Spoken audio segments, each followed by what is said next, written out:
بعض کا بچہ رو رہا ہوتا ہے، ماں نے اس کو چپ کرانا ہوتا ہے، کوئی ضروری کام ہوتا ہے، بچہ چپ نہیں کرتا تو ماں اس کو چپ کرانے کے لیے بڑے جتن کرتی ہے۔ تو بعض کا ایسا ہوتا ہے کہ بچے کو چپ کرانے کے لیے ماں جلدی سے اس کو اپنی چھاتی سے چمٹا لیتی ہے اور کہتی ہے بچہ چپ کرو، بلی آ گئی۔ میں کہا کرتا ہوں کہ یہ بچے کی نفسیات پہ بہت بڑا حملہ ہے اور بچے کو بزدل بنایا گیا ہے۔ جو بچپن میں جس بچے کو بلی سے ڈرایا گیا، بڑا ہو کر وہ شیر کا مقابلہ نہیں کر سکتا۔ تو بچے کے نفسیات کے اندر یہ شے بچپن میں ہی ڈالی جائے کہ اللہ کے علاوہ کسی کا خوف اس کے سینے میں پنپنے ہی نہ پائے۔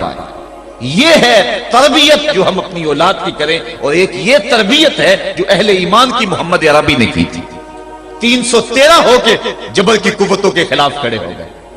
جب عمیر نے جا کے رپورٹ دی نا ابو جہل کو کہ وہ تو 3 اونٹ کھا سکیں گے، اور 300 سے کچھ کم اور کچھ زیادہ ان کی تعداد ہے، اس سے زیادہ نہیں ہے، میں خوب وادیاں دیکھ آیا ہوں، میں خوب ٹیلے دیکھ آیا ہوں، تو ابو جہل نے سنادید قریش کو بلا کر کہا عمیر کی رپورٹ سنو کتنی حوصلہ افزا ہے، صبح لڑائی کی نوبت نہیں آئے گی، صبح تو رسیاں کٹھی کرو، جکڑ جکڑ کے مسلمانوں کو اونٹوں کی پشتوں پہ باندھ لیں گے اور پھر سین حرم میں جا کے کعبۃ اللہ کی دیواروں کے ساتھ باندھ دیں گے، لوگوں کو تماشا دکھایا کریں گے کہ یہ نیا دین لے کر آئے تھے اور یہ ان کا کیا حال ہے۔ جب اس نے رعونت بھرے اتنی زبان سے اس کے جملے نکالے تو عمیر جو سارا منظر اپنی آنکھوں سے دیکھ کر آیا تھا، ابن حشام میں لفظ موجود ہیں، اس نے کہا وَلَٰكِنْ رَأَيْتُ يَا مَعْشَرَ قُرَيْشٍ الْبَلَايَا تَحْمِلُ الْمَنَايَا، اے قریش کے سرداروں اتنے بھی تکبر میں نہ ہو، میں اپنی ان آنکھوں سے دیکھ کر آیا ہوں کہ یثرب کی اونٹنیاں اپنی پشتوں پہ نری موتیں اٹھا کے لے آئی ہیں، ان کے بدن پہ چیتڑے ہیں، ان کے پیٹ کمر سے لگے ہوئے ہیں، لیکن وہ زخمی سانپوں کی طرح پیچ و تاب کھا رہے ہیں، کل ان میں سے کوئی نہیں مرے گا جب تک تم میں سے ایک ایک کو لڑ نہیں جاتا۔ تم تو یہ کہتے ہو رسیاں کٹھی کرو، میرا مشورہ مانتے ہو تو رات کے اندھیرے میں بھاگ سکتے ہو تو بھاگ جاؤ، اس قوم سے لڑنا تمہارے بس کا روگ نہیں ہے جو مرنے کے لیے آئی ہے۔ اتنی بڑی قوت کو دیکھ کر ان کے سینے میں خوف پیدا نہیں ہوا، بلکہ آپ جانتے ہیں بدر کی تاریخ گواہ ہے کہ 2 گھوڑے تھے، ایک روایت میں صرف 1 گھوڑا تھا، 6 زرہیں تھیں، 8 تلواریں تھیں، 70 اونٹ تھے، اور جن کے پاس تلواریں نہیں تھیں انہوں نے کھجوروں کے ڈنڈے توڑ لیے اور ہواؤں میں لہرانے شروع کر دیے۔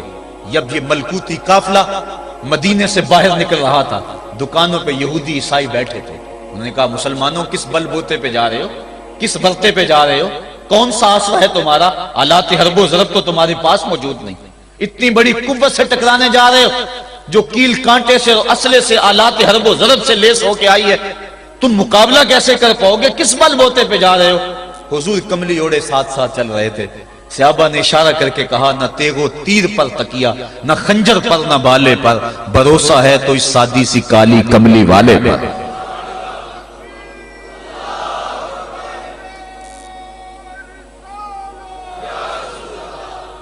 اب اس ماحول میں جبکہ کفار پورا لاؤ لشکر لے کے آئے اور ابو جہل نے کہا اعلان کر دو لنا عزا ولا عزا لکم، یہ ان کے بت کا نام ہے، ہمارے پاس عزا ہے تمہارے پاس عزا نہیں، ہمارے پاس لات ہے تمہارے پاس لات نہیں، ہمارے پاس منات ہے تمہارے پاس منات نہیں، ہمارے 360 خدا اور تمہارا ایک خدا، مقابلہ ہی کوئی نہیں۔ اس نے کہا کھڑے ہو کے اونچی جگہ پہ کہا اپنے نقیب کو اعلان کرو لنا عزا ولا عزا لکم۔ حضور کے کانوں میں آواز پڑی، فرمایا علی تم بھی اونچے ٹیلے پہ کھڑے ہو جاؤ اور تم ان کو جواب میں کہو اللہ مولانا ولا مولا لکم، اللہ ہمارا مولا ہے تمہارا مولا کوئی نہیں ہے۔ اور پھر حضور نے سجدے میں سر رکھ دیا۔ سجدہ اتنی بڑی قوت ہے، ہزاروں ایٹم بمبوں کے اندر وہ قوت نہیں ہے جو سجدے کے اندر طاقت رکھ دی۔ آج دنیا سے ہم ڈر رہے ہیں اس لیے کہ ہمارے سجدے چھن گئے ہیں، ہمارے سجدوں کی آبرو چھن گئی ہے، ہمارے سجدوں میں وہ حرارت اور گرمی نہیں رہی، وہ رقت اور وہ نرمی نہیں رہی۔ بدر کا میدان ہے، 1000 کا لشکر جرار مقابلے میں ہے اور وہ پورے لاؤ لشکر کے ساتھ ناز و تفاخر کے اندر مسلمانوں کو ملیا میٹ کر دینے کے جذبوں سے دانت پیس رہے ہیں کہ آج مسلمانوں کو کچا چبا دیں گے۔ مسلمانوں کے ساتھ پاس صرف 8 تلواریں اور ان کے بطن میں کھانے کے لیے کچھ نہیں۔ جس کھجور کو چوس کے روزہ رکھتے ہیں اسی کھجور کو چوس کے روزہ افطار کرتے ہیں. یہ حالت مسلمانوں کی، بدن پہ چتھڑے لگے ہوئے کپڑے ہیں، عجیب حالت ہے. پھر کون سا آسرا تھا جو مسلمانوں کے کام آیا؟ مصطفیٰ کریم نے مسجد عریش میں سجدے میں پیشانی جھکا دی. حضرت ابو بکر صدیق رضی اللہ تعالیٰ عنہ فرماتے ہیں میں حضور کے ساتھ تھا، ساری رات مصطفیٰ روتے رہے، آنکھوں میں آنسو ہیں. حضور کی چادر سر انور سے سرک کے حضور کے کندھوں پہ آ جاتی، پھر کندھوں سے پشت پہ آ جاتی. میں اٹھا کے حضور علیہ السلام کے سر پہ رکھتا اور کہتا حضور بس کرو. حضور بار بار روتے اور اللہ کی بارگاہ میں سجدے میں سر ڈال کر التجائیں کرتے. لفظ کیا تھے محبوب کی زبان پہ؟ آج تک ایسی ناز والی دعا کسی نے نہیں کی ہے جیسی دعا مصطفیٰ جان رحمت نے کی. مصطفیٰ کریم سجدے میں سر رکھا ہے اور کیا کہا؟ اللہم ان تہلک ہذہ العصابہ لم تعبد فی الارض ابدا. میرے مالک میں نہیں کہتا کہ ان لوگوں کو بچا لے، دیکھ میری زندگی کی کمائی یہی 313 ہے جو میں تیری چوکھٹ پہ لے کے حاضر ہو گیا ہوں.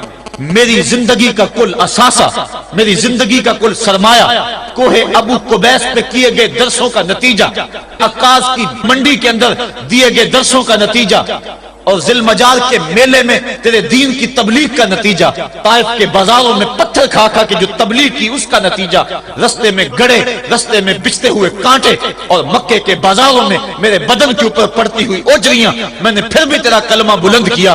میرے مالک میری پوری زندگی کا گداز، میری پوری زندگی کا سرمایہ، میری زندگی کے آنسو، میری زندگی کا رونا سین حرم کے اندر کعبۃ اللہ کی چھاؤں کے میں سجدے کر کر کے، کوئی کبھی میں نے عمر مانگا، کبھی میں نے حمزہ مانگا، تیرے دین کے لیے میں نے جو ایک ایک کر کے تنکا جوڑا اور یہ ایک چھوٹا سا گھونسلہ بنایا. یہ گھونسلہ اب بجلیوں کی زد میں ہے، کفار کی بجلیاں اس گھونسلے کو جلا دینا چاہتی ہیں. میرے مالک میں یہ نہیں کہتا کہ میرا گھونسلہ اور میری یہ مٹھی بھر جماعت اور یہ چند میرے لوگ اور یہ میرا سرمایہ اور اثاثہ، میری پوری زندگی کی کمائی، میری جوانی کا سرمایہ جو میں نے تیرے سامنے لا کے رکھ دیا ہے، میں یہ نہیں کہتا ان کو بچا لے، لیکن میرے مالک اگر یہ نہ رہے تو قیامت تک پھر تجھے بھی خدا کوئی نہیں کہے گا. ان تہلک ہذہ العصابہ لم تعبد فی الارض ابدا. اگر یہ نہ رہے تو قیامت تک تیرے نام کے ڈنکے بجانے والے بھی دنیا پہ نہیں ہوں گے. یہ حضور نے اللہ کی بارگاہ میں دعا کی اور سجدے میں سر رکھا ہے. حضور علیہ السلام کی آنکھوں میں اشک جاری ہیں، سجدے سے قوت حاصل کی جا رہی ہے. دشمن کے مقابلے میں مصطفیٰ کریم سجدے میں سر رکھ کے اللہ سے آرزو کر رہے ہیں. حضرت سیدنا صدیق اکبر فرماتے ہیں اچانک حضور نے سر اٹھایا، میں خوش ہو گیا کہ حضور کے چہرے پہ مسکراہٹ تھی.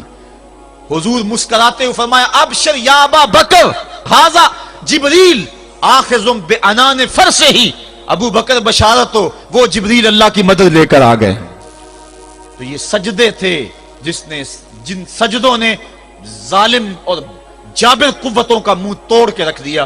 حضرت علی المرتضی روایت کرتے ہیں رضی اللہ تعالیٰ عنہ، فرماتے ہیں میں نے ہاتھ میں تلوار تھامی اور میدان میں کود پڑا.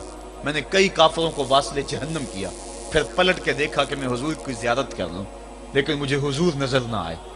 میں نے ڈھونڈا تو ایک سمت حضور نے پیشانی سجدے میں رکھی ہوئی تھی اور زبان پہ لفظ تھے یا حیو یا قیوم، یا حیو یا قیوم.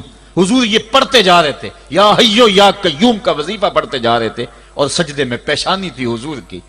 میں پھر دوبارہ آیا اس سجدے سے جوش لے کر. اللہ کے محبوب کی خدمت میں ایک شخص حاضر ہوا اور اس نے کہا کہ حضور میرا بیٹا مجھے اپنی چیزوں کو ہاتھ نہیں لگانے دیتا.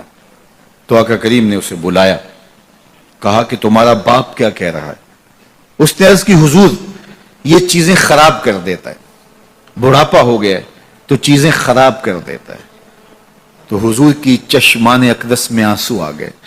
فرمایا ایک وقت تھا کہ اس کی چیزیں تو خراب کرتا تھا اور اس نے کبھی نہیں روکا تھا. تو حضور نے ایک تاریخ ساز جملہ ارشاد فرمایا، انتا و مالو کا لے ابی کا، تو بھی اور تیرا مال بھی تیرے باپ کا ہے. وہ جو چاہے کرے تو اس کو روک نہیں سکتا. لیکن اولادیں جب سمجھدار ہونے لگے تو وہ والدین کو دقیانوس سمجھتی ہیں، وہ والدین کو اولڈ فیشن سمجھ لیتی ہیں.